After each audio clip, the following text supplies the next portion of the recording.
Hola a todos, sean muy bienvenidos a este nuevo capítulo de Póngale SEO. Soy Rafael Vázquez y hoy día no quiero ser menos frente a todas las tendencias, a todos los blogueros o creadores de podcast, comunicadores, medios de comunicación que se acercan las fechas de fin de año y comienzan con las predicciones. Ya comienzan con qué se viene para este 2024 o cómo cierra el escenario del 2023. En mi caso, estuve hace un mes aproximadamente invitado en un podcast del capítulo de un podcast de Javier Iranzo que se llama Marketing para David. Les recomiendo escucharlo. Y ahí yo adelantaba un poco lo que les voy a contar hoy día, ya que son las tendencias que se vienen para el 2024 en materia de SEO. Y más que hablar de tendencias, la verdad es que yo creo que hoy día, y esto lo he repetido bastante, si son auditores habituales de Póngale SEO, me han escuchado decir muchas veces que el SEO está cambiando últimamente, que tenemos otro paradigma donde los motores de búsqueda por el tema de la inteligencia artificial generativa que está integrada ya en los motores de búsqueda, están clasificando y buscando de forma diferente. Por lo tanto, hay varios desafíos y esos desafíos son los que nosotros tenemos que considerar según mi criterio de cara al 2024, el próximo año.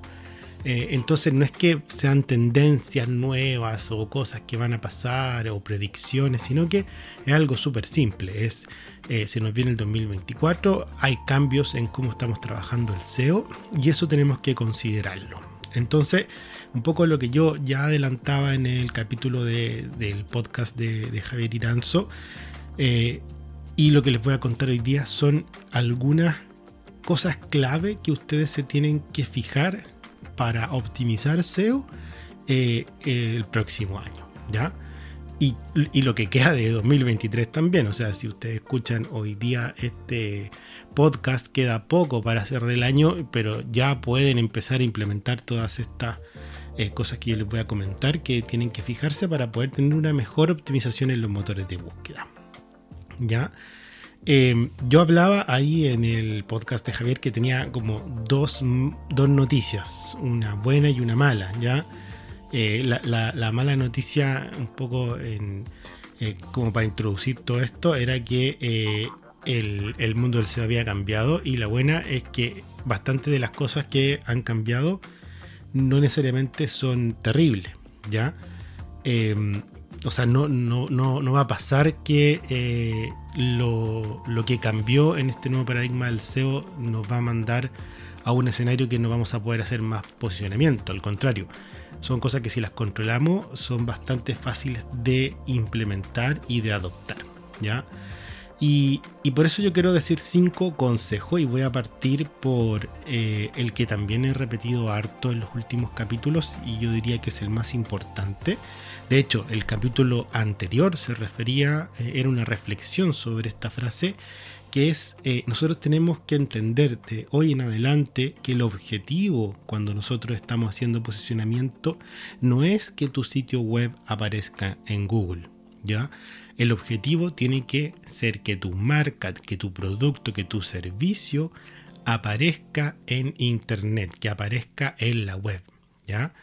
Y vuelvo a insistir porque a veces el juego de palabras no se entiende bien. Me refiero a que el sitio web, al www.misitio.com, ¿ya? Cuando nosotros hacíamos SEO anteriormente, siempre nos enfocábamos, yo diría en un 98%, en que el sitio web se posicionara en Google, que estuviera en las primeras posiciones para poder obtener la mayor cantidad de clics.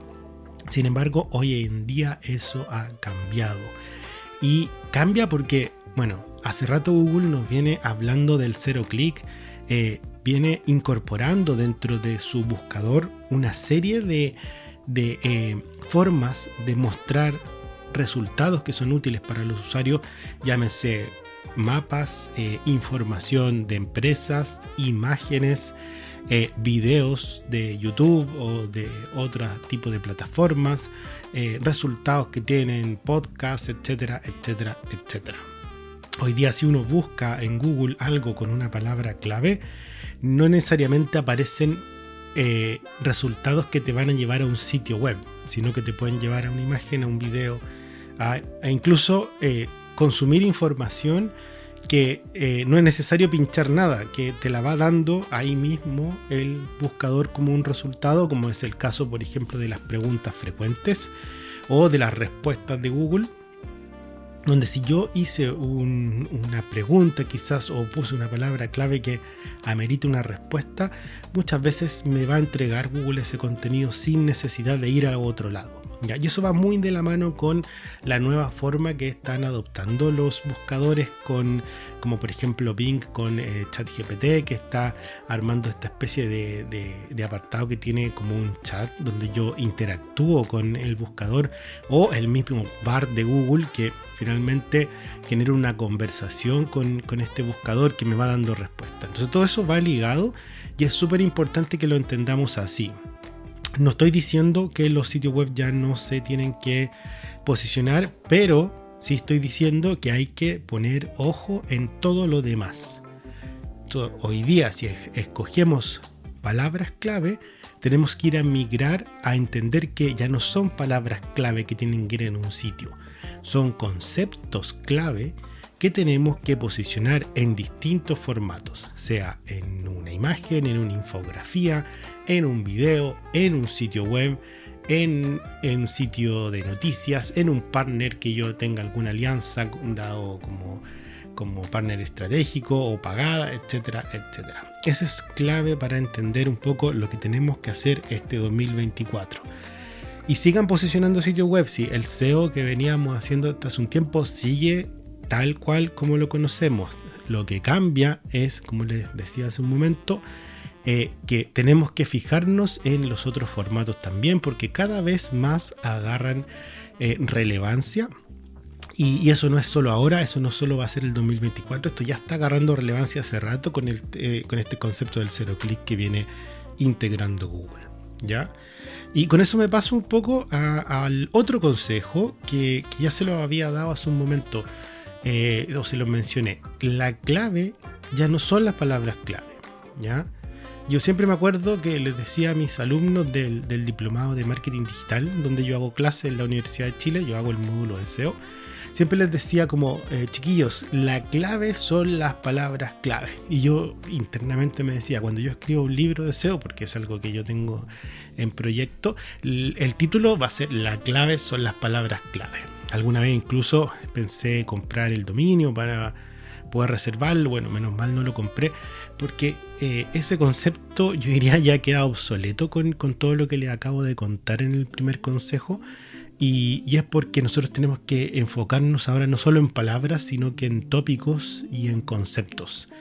Eso es la clave del SEO. Ojo, que un tópico o un concepto puede también ser una palabra, ¿ya? No estoy diciendo que ya las palabras no sirven, las palabras clave sí sirven, pero son mucho más amplias, son mucho más genéricas en el sentido que la podemos abordar para tener diferentes activos digitales que yo voy a crear en torno a ese concepto o ese tópico, ¿ya? Por ejemplo, si yo quiero seleccionar el concepto de solicitar o simular un crédito hipotecario en un banco chileno. Quizás la palabra clave antes era solicitar un crédito hipotecario y yo tenía que integrarla en todo mi sitio web, en los H1, en los H2, en el título, en la descripción, en los enlaces, etcétera, etcétera.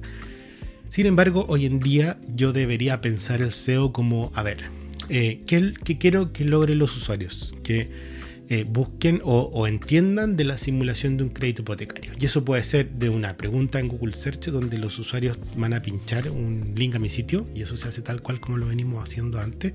O de repente hay que posicionar esa palabra no solamente en una página, sino que también en un video informativo.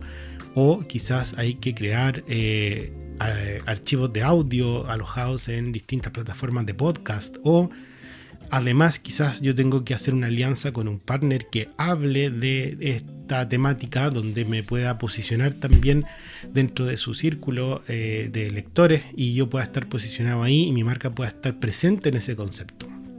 Es un poco como yo los invito a mirar esto de los conceptos clave o los tópicos clave. Ya no son las palabras en específico, nos ponemos un poco más globales con esto. Como tercer consejo, y de hecho yo voy a armar un capítulo entero sobre mi experiencia con este tema, es ocupen inteligencia artificial para crear contenido en internet que nos sirva para el posicionamiento. Hoy día Google no está penalizando el contenido que se crea con inteligencia artificial. Yo me acuerdo cuando recién partió el boom de estas herramientas como más abiertas de inteligencia artificial, porque entre paréntesis, la inteligencia artificial nace en los años 50. Nosotros venimos hace muchos años experimentando cosas e interactuando con sistemas de inteligencia artificial, con modelos, etc. Lo que pasa es que en el último año se abrieron como al mundo aplicaciones de fácil uso que podían permitir a cualquiera que no fuera un programador, que tuviera que conectarse a Python o cosas así, generar algoritmos de inteligencia artificial o interactuar con modelos de inteligencia artificial. Entonces, hoy día, con este boom de herramientas de fácil uso, donde podemos generar contenido de inteligencia artificial, existen muchas que nos sirven para crear artículos, por ejemplo, para crear contenido, y todos esos contenidos son optimizados para SEO. Entonces yo puedo decirle a un ChatGPT, escríbeme un artículo para un blog de viajes que hable sobre los 13 mejores consejos o los 13 mejores lugares para visitar en Barcelona. Este tiene que ser optimizado para SEO, ocupa la palabra clave viajar a Barcelona y insértala en los H1, en el primer párrafo, etcétera, etcétera. Entonces yo puedo generar hoy día, sin saber mucho o sin escribir tanto del tema, un artículo gracias a estas herramientas. Y podemos ocupar ChatGPT para eso, podemos ocupar otras herramientas que son pagadas, que funcionan también con ChatGPT por detrás, pero son mucho más intuitivas, como es en el caso de Writesonic, que es por ejemplo la que yo ocupo. Pero hay muchas más, o sea, yo la ocupo y ocupo esa porque fue la que más me gustó, pero hay varias más que yo sé que incluso son mejores. Entonces ustedes pueden encontrar la que más les acomode y generar contenido, generen contenido. Antes, si de repente generan un contenido para el blog de la empresa que querían ustedes posicionar, te demoraba, no sé, 3 días. Hoy día lo puedes generar en 3 horas gracias a este tipo de herramientas.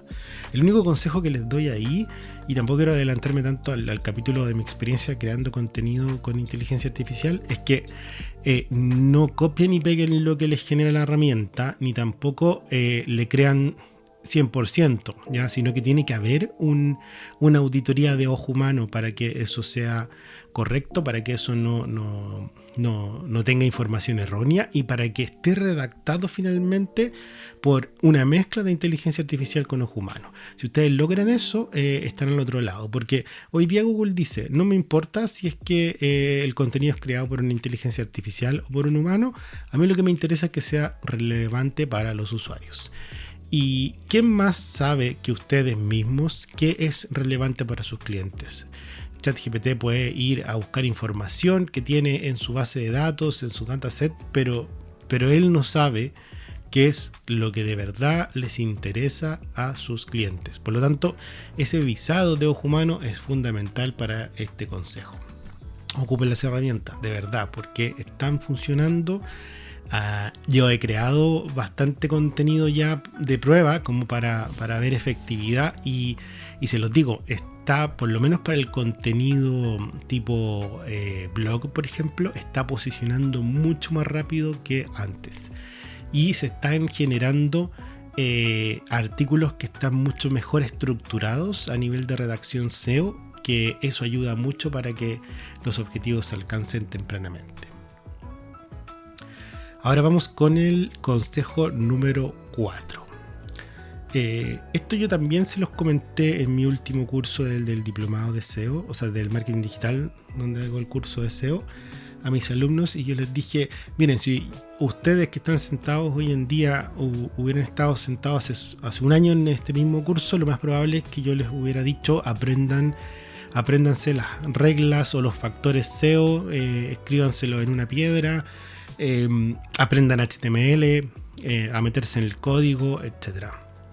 Hoy día yo, la verdad es que no, cambié ese discurso de la mano obviamente de los cambios tecnológicos y que les acabo de comentar.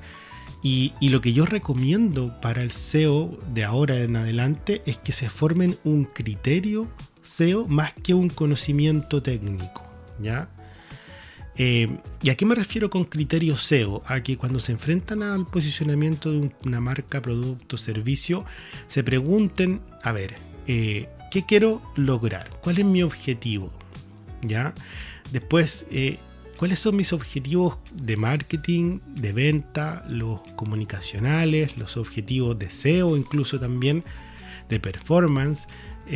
Y teniendo claro esos objetivos, empezar a preguntarte también, ¿soy el más grande en estos, en lo que yo quiero lograr? ¿Ya? O sea, ¿mi marca es la líder en lo que yo quiero lograr o estoy partiendo? O la verdad es que soy más chiquitito.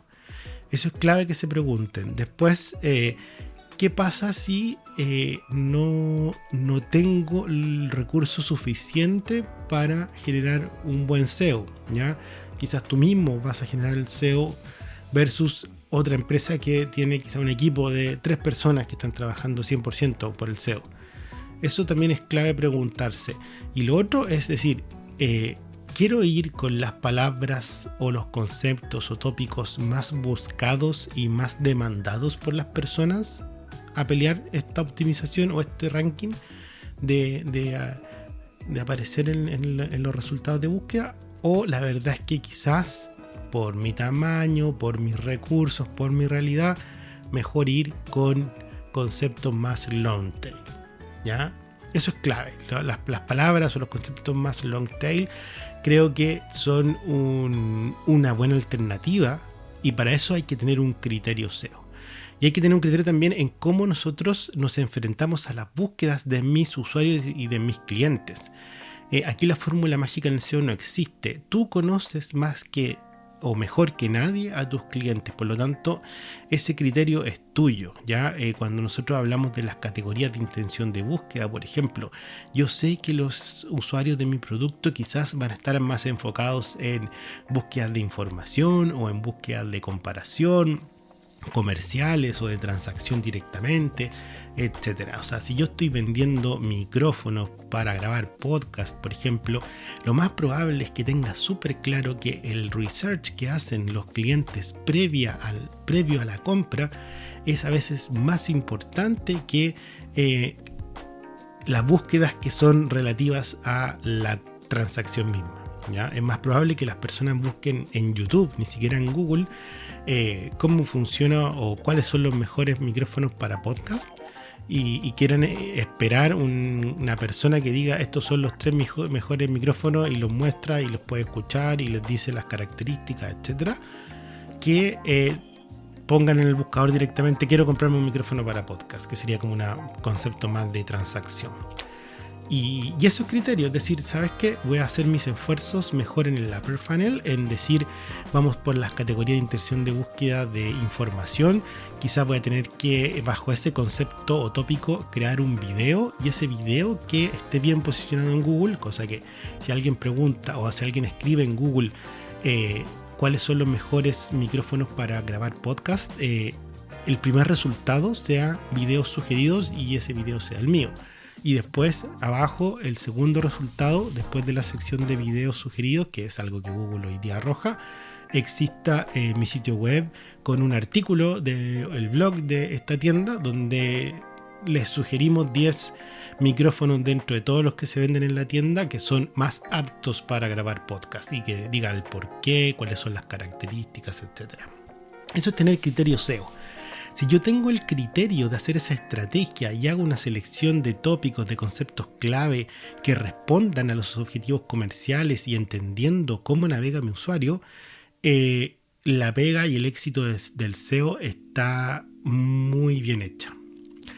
Y si yo agarro ese keyword research que hice bajo el criterio SEO correcto, yo después le puedo pasar ese estudio de palabras clave a una agencia, a un experto o alguien de marketing que no necesariamente sea tan experto, que implemente, y ni siquiera puedo tener conocimientos tan avanzados en los factores SEO, ¿ya? Pero sí me interesa que aprendan el criterio SEO y el por qué yo debería posicionar y cómo debo posicionar, ¿ya? Categorías de intención de búsqueda, cómo se trabaja el SEO dentro del viaje del cliente, dentro del funnel de conversión, todas esas técnicas de estrategia que ustedes pueden encontrar en mi blog, en aprendeseo.blog o en los mismos capítulos de este podcast, son los que te van a formar este criterio SEO que es fundamental. Ya, entonces aprendan criterio SEO. Y además que hoy en día uno le puede preguntar al chat GPT, dime qué debo hacer con esta palabra clave para que posicione bien. Y me va a dar todos los tips técnicos, ¿ya? Hoy día todas las herramientas de SEO también tienen un apartado que se llama el análisis del sitio, que uno lo echa a correr, te dice todo lo que le falta a tu sitio y te dice cómo arreglarlo y por qué es bueno que lo arregles, ¿ya? Entonces, saberse al revés y al derecho los factores SEO, hay que conocerlo, sí, hay que conocerlo, pero sabérselo al revés y al derecho y en profundidad no vale la pena, pero sí vale la pena tener un criterio SEO para hacer una buena estrategia. O sea, el keyword research de las palabras, de los conceptos, de los tópicos bajo un criterio comercial y estratégico es fundamental. Entonces eso es lo que yo más les recomiendo, que jueguen a entrenar ese criterio SEO, que miren la competencia, que miren por qué, que se cuestionen por qué mi competencia está eligiendo este tipo de tópicos, por qué se posiciona quizás en estas palabras que yo encuentro que son las mejores, o sea, que no son las mejores y no se está posicionando en estas otras. Tratar de entender ese criterio, analizar también quiénes son mis competidores reales, quiénes son mis competidores que no necesariamente venden lo mismo que yo. Yo trabajo en el rubro bancario, por ejemplo, y hay una sección que es la de seguros, que el banco vende seguro en este caso, y uno podría decir, bueno, mis competidores son las aseguradoras, las corredoras de seguros y los otros bancos. Es lo lógico, porque ellos también están vendiendo. Sin embargo, dentro del espectro, y se da en SEO, el mayor competidor, y específicamente en SEO, en las primeras posiciones, no son las empresas que venden lo mismo que yo, ¿ya? Es una empresa que compara distintas alternativas de todas las otras empresas y te sugiere la mejor. Entonces, finalmente uno dice, ¿estoy viendo de verdad quién es mi competencia SEO o estoy mirando mi competencia comercial? ¿Ya? Todas esas cosas y muchas más son las que ustedes tienen que definir en este criterio SEO que les comento para tener una estrategia exitosa. Y por último, el quinto consejo que les doy, que la verdad no es un consejo ni predicción nuevo o algo, pero sí algo que yo creo que debo reforzar y esto aplica para cualquier época del SEO, es apóyense siempre en una herramienta de SEO y muchas veces van a tener que pagarla. Así es, van a tener que pagarla. ¿Hay muchas herramientas gratuitas? Sí, pero se limitan a lo que ustedes van a necesitar, que es medir las métricas correctas del SEO, ¿ya? El otro día alguien me preguntaba, de hecho creo que en el mismo capítulo del podcast que me invitó Javier Iranzo, él me decía, bueno, pero Google Search Console tiene harta información. Sí, efectivamente. Su brazo derecho tiene que ser Google Analytics y Google Search Console, que son dos herramientas de Google que son gratuitas y te permiten levantar mucha información sobre el SEO. Sin embargo, no te arrojan ni información de la competencia, ni tampoco ranking de las palabras. Te arrojan distintas métricas que sirven para el SEO, pero no son las adecuadas para tener este criterio SEO o este bench comercial y de competencia SEO, básicamente. Entonces, hay otras herramientas como las que se instalan en las barras de los navegadores. Está la de Moz, está SEOquake, etcétera, que te arrojan mucha información que las herramientas pagadas también te arrojan y son las mismas. Autoridad de dominio, autoridad de página, links entrantes, links salientes, si te hace un análisis si tu title o tu description están bien ejecutados, si hay errores 404, o sea, una serie de análisis gratuitos que te hacen esta herramienta, que tú podrías decir, pero yo no necesito una herramienta SEO, ya, pero esa no te da el ranking o la evolución en el tiempo de si tu página o tu video o tu infografía o lo que hayas elegido como soporte para posicionar tu concepto subió de posición a los primeros lugares o bajó. Y tampoco te dice que tu competencia está también subiendo o bajando en el tiempo con sus activos digitales. Y por eso es fundamental pagar una herramienta, ¿ya? Hay varias herramientas. Yo soy sincero, siempre digo que mi favorita es Moz. Yo diría que hay 3 grandes: está Moz, Semrush y Ahrefs. Mi favorita siempre va a ser Moz. Encuentro que es muy completa. Todas mis certificaciones de SEO yo las he hecho en Moz. He aprendido mucho el Moz Academy en la escuela de SEO. Entonces tengo como un cariño especial por Moz. Además que fue la primera herramienta con la que yo en el año 2012 me enfrenté al SEO. O sea, yo conocí el SEO con esa herramienta. Por lo tanto, es una cosa como ya de gusto. Sin embargo, no necesariamente es la mejor para ti, ¿ya? Yo me he dado cuenta que para el público de Latinoamérica, por ejemplo, esa herramienta es un poco limitada en la información que tiene de las palabras claves de sitios pequeños, ¿ya? Si son sitios grandes, sí, está en el dataset, hay harta información, pero para sitios pequeños es poca la información, entonces puedes quedarte corto con algunas métricas o indicadores clave. Versus un Semrush, por ejemplo, o una Ahrefs, o especialmente un Semrush que tiene un dataset para Latinoamérica o para Chile, etcétera, y donde, independiente del tamaño de tu rubro, tu empresa, te puede funcionar súper bien. Así que elijan una de esas grandes. Bueno, está también, hay unas más económicas que son menos usables, pero como SEO Power Suite, hay otras como, no sé, que son específicas para poder medir el ranking, como Mangools o SERank, o bueno, hay muchas, ¿ya? De hecho, yo tengo un artículo en mi blog, en aprendeseo.blog, donde pueden meterse y ahí se las recomiendo casi todas. Entonces, vean una herramienta de estas pagadas. Hay planes para escalar. Obviamente no necesitan pagar el plan más caro si tienen un sitio web. Si son una agencia van a tener que pagar un poco más, obviamente, para tener el traqueo de todos los sitios de sus clientes, pero ocupen una herramienta porque les va a servir, ¿ya? Yo estoy ahora actualizando mi curso de SEO. Yo tengo un curso de SEO online, pero ahora lo estoy actualizando en este momento, y ahí voy a darles en ese curso, y esto es un adelanto, como una plantilla también de cómo hacer un reporte SEO, ¿ya? Cómo es la mejor forma y de dónde ir a buscar estas métricas para poder reportar. Porque el medir es fundamental. Si yo mido, puedo mejorar, puedo decir, ok, por este camino voy correcto o no, o voy a tener que cambiar de dirección, iterar, etc. Y esos serían mis 5 consejos que les doy para enfrentar el SEO este 2024. Obviamente hay más, pero esto es como lo fundamental. Y me baso en lo que dije el otro día en el podcast de marketing para David. Y yo creo que esto les sirve a las personas que están partiendo, a los que no tienen una estrategia tan consolidada, y aprovechenlo. Tomen mis consejos, hagan optimización, ocupen las herramientas, vean el SEO como un criterio estratégico, y apóyense en una herramienta también. Así que les deseo un buen SEO nuevo este 2024. Espero que sus sitios tengan las mejores posiciones el próximo año, sus activos digitales también, sus videos, sus infografías, todo lo que ustedes decidan posicionar dentro de sus conceptos tengan las mejores posiciones este 2024. Y espero también que sigan escuchando este podcast, aprendiendo conmigo en Póngale SEO, y si no, leyendo aprendeseo.blog. Chao, que estén bien.